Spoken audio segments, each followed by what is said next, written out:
আজি মই বিৰিয়ানী বনাব ওলাইছোঁ। ইয়াৰ কাৰণে লৈছোঁ কণী, আলু, চিকেন, বাসমতি ৰাইচ, জলকীয়া আৰু ল'ম, ৰহুন, আদা আৰু পিঁয়াজ। এইখিনি মই আগতে পেষ্ট কৰি ল'ম।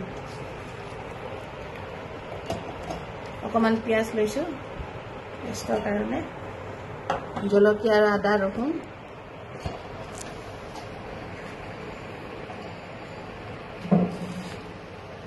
জিৰা 2 চামুচ লৈছোঁ আৰু ধনিয়াৰ গুড়ি দিছোঁ। ইয়াতে বেছি দিয়া নাই। জলকীয়াৰ গুড়ি,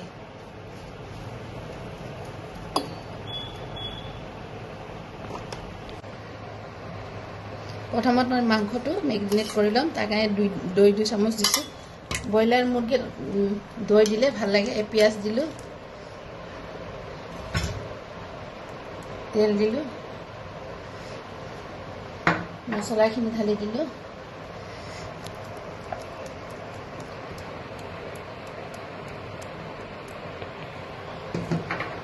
হালধি গুড়ি,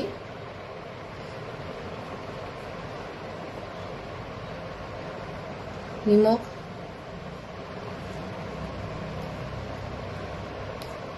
এতিয়া ভালকৈ মিক্স কৰি ল'ম। বিৰিয়ানী মছলাৰ কাৰণে ইয়াত ডাঙৰ ইলাচি, সৰু ইলাচি, লং, দালচেনি, ষ্টাৰ ফুড আৰু এইটো কিবা এটা ফ্লাৱাৰ বুলি কয়, মই নামটো পাহৰি গৈছোঁ। আপোনালোকে জানে, যোনে বিৰিয়ানী বনাই নহয়, এইটো মই গুড়া কৰি ল'ম। এয়া কণী আৰু আলু ভাজিবৰ কাৰণে অকণমান নিমখ দি দিছোঁ। প্ৰথমত আলু, অকণমান হালধি গুড়ি দি দিম, কালাৰটো দেখিব ধুনীয়া হ'ব।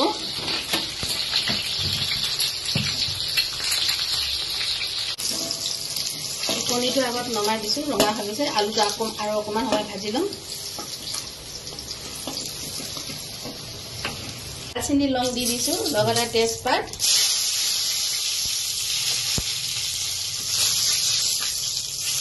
এতিয়া মাংসখিনি দি দিছোঁ।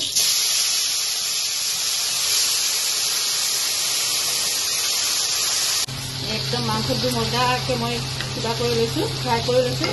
এতিয়া আলুটো দি দিম। আলুটো দি আৰু অকণমান সময় ফ্ৰাই কৰিম।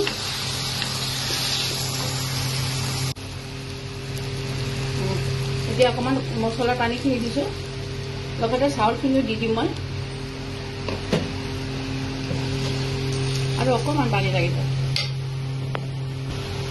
আৰু অকণমান পানী দিছোঁ কাৰণ চাউলটো সিজিব লাগিব নহয়।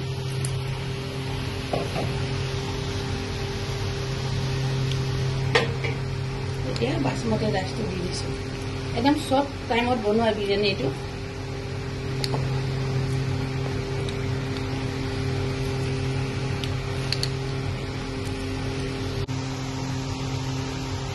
এতিয়া একদম কণীটো টাইট হয়, ধুনীয়াকৈ মাৰি দিছোঁ।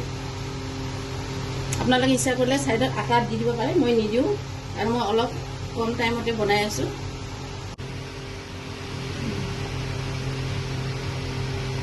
আৰু অকণমান সময় লাগিব। এতিয়া ঢাকনি মাৰি দিম। ষ্টিমটো একদম ল' কৰি দিছোঁ।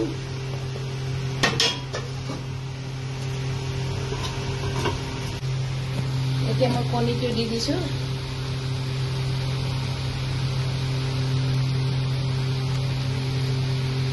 গৰম মছলা দিছোঁ, বিৰিয়ানী মছলা এইটো।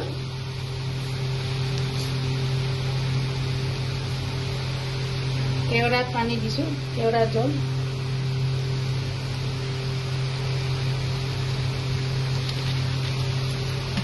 আৰু অকণমান গোলাপ জল দিছোঁ। বেছি দিয়া নাই। অকণমান ঘি দি দিম।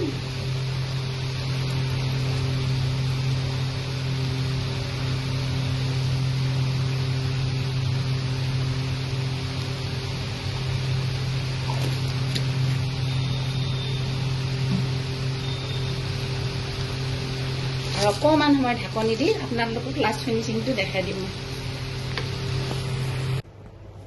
এয়া বিৰিয়ানী হৈ গ'ল। কিমান ধুনীয়া ঝৰঝৰীয়া হৈছেনে? এটা এটাকৈ হৈছে। এনেকৈ বনাই খাবচোন। যদি ভাল লাগে কমেণ্ট কৰিব আৰু মোৰ ভিডিঅ'বিলাক চাব। Thank U.